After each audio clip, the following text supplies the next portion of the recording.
Hi, how you doing? How was your week? I'm willing to guess that some of the people out there, your week was really good, and some maybe not so good. That's how the world is, yeah? Good things happen and bad things happen. So this was a good week for me. The last couple weeks, not so good. This week was good. Kenny is home. He's doing really well. Really, really well. And I have a story, and he has a story to tell. And as I've been talking to people, telling this story, I've been listening. I'm trying to do that. And I've been thinking, we all have a story. We all have a crisis. There's always a crisis. Some of the crises could be what we've been through. An unexpected illness that you didn't know you had that is very big. When somebody in your family dies, when somebody in your family you think might die, when somebody gets sick with cancer or COVID or heart issues or a broken leg, when somebody you love loses a job and has to find another one, can't find one, when you lose somebody that you've been working with a long time that you love that needs to find another job so they can afford to pay the bills and their life.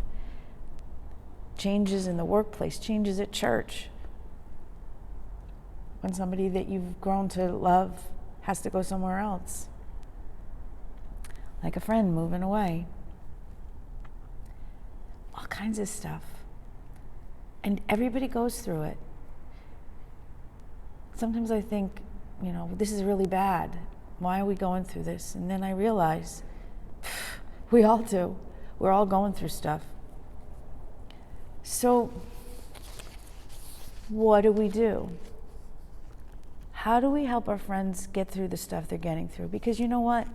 You could be going through it right now. You could be going through it in a week, and they're going to be there for you.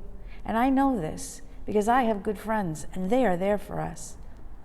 We are so lucky, so lucky. So what do I do for my friends who are going through their crisis? What am I supposed to do to help them? So I looked it up online before I looked in the Bible, because the Bible's not the last. It's kind of saving the best for last, right? So that's why I look first, and then the Bible reiterates it. The Bible tells us why we're doing this and how to do this. So when I looked up how to help a friend in a crisis, there's a bunch of stuff, and people did this for us. You can bring food. People bring food. Or nowadays, send a gift card, thank you. Or bake bread, or take me out for dinner, or take somebody else out for lunch. That's food. Food is the ultimate comforter. Now, when you're on a diet, you're not supposed to use food as comfort, but food is comfort. It doesn't have to be sugar, but it's comfort. And sugar really helps. And let me just say, chocolate is definitely on the list for comfort, okay? We like chocolate. So food. Think about a way that you can help them with food, with your friend who's having a crisis, whether they lost someone or are going crazy trying to be there for everybody. It says lend a hand, and basically it means, what can I do for you? Now, let me just say, when I say what can I do for you, I'm pretty sure they're not going to say, you can do this for me. But if you can look and see, like when Kenny going through this, he can't lift heavy things, right? So every morning or every time the garbage is supposed to get picked up, I go to take the garbage out, and somebody in my neighborhood is taking out my garbage. I'm not really sure who it is, but this is a person who's doing a really easy thing that is so important to me and not telling me just because they're good people and they're helping us. I don't think they realize it's a big thing. I don't think I realized it's a big thing, but to know that other people are thinking, that's what we need to do. We need to think about what they need. buying groceries. People did that for us. Calling on the phone, or not calling on the phone, but calling someone else so that they know that you have a break for a minute. You can get them out of the house. My really, really, really good friends and my kids took me out for dinner. I didn't need to. I had food in the house. I know how to cook. It's not that. It's the comfort. It's the friendship. It's the love that is there.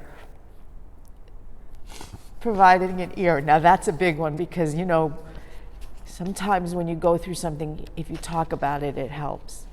And all you have to do for somebody for that is to listen and help them find things. Give them the words to ask the doctor.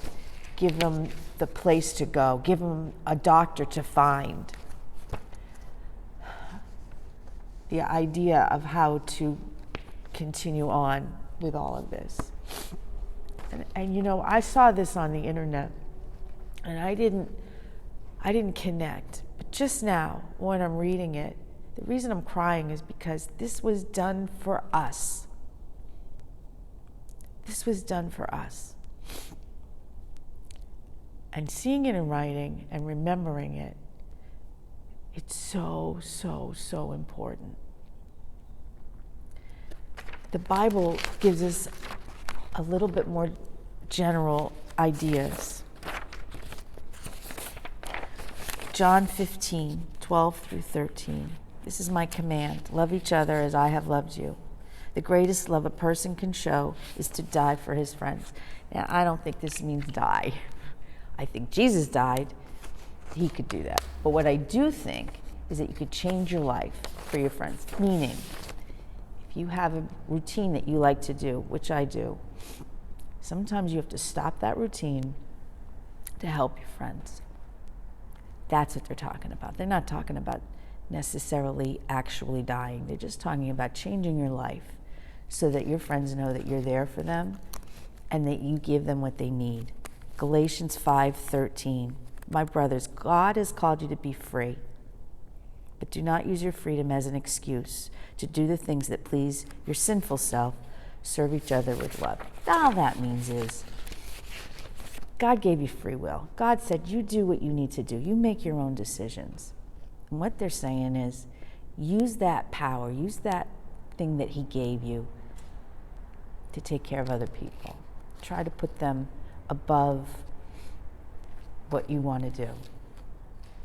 Hebrews 6:10, God is fair. He's not going to forget the work you did and the love you showed by helping his people. And he will remember that you're still helping them. It's good. God wants you to do this. And he's there. And when you do it, he's going to be happy. Philippians 2:3 through 4. When you do things, do not let selfishness or pride be your guide. Be humble. Be not interested only in your own life, but in the lives of others. Now, see, the thing with this one is, do not be interested only in your own life. God's not saying, let your whole life go, don't think about it. All he's saying is, think about other people also. Do what you can for other people, as well as working for your family and yourself. And then to do it, the people asked John, this is Luke 3:10 through 11. The people asked John, what should we do? And John answered, if you have 2 shirts, share with the person who does not have one. If you have food, there's your food again. Share that too. Share your life. Give the time. All right, this is important. 1 Thessalonians 5:11, so comfort each other and give each other strength, just as you are doing now. And Luke 6:31, do for other people what you want them to do for you. That's the most important. So here's my thing. When someone you know is going through something really hard, when someone you know is sick, or their loved one is sick, or they've lost somebody, there's a divorce, there's a child moving out of the house, which is not a crisis, but it's scary. All of these things and more are so hard to go through. If you can help someone else If you can be there, bring them food. Call them up. Come over and talk. Take the kids, babysit the kids, bring them to the park, give them some time alone. All of those things mean something and help. All of those things bring back to everyone the love that God gave us that we give to each other. If you're going through a crisis, if your friend is going through a crisis, you help them out. But keep in mind, in the middle of crises, there's always joy. My best friend's youngest son got married last year. A couple weeks after his favorite, loving, wonderful uncle died.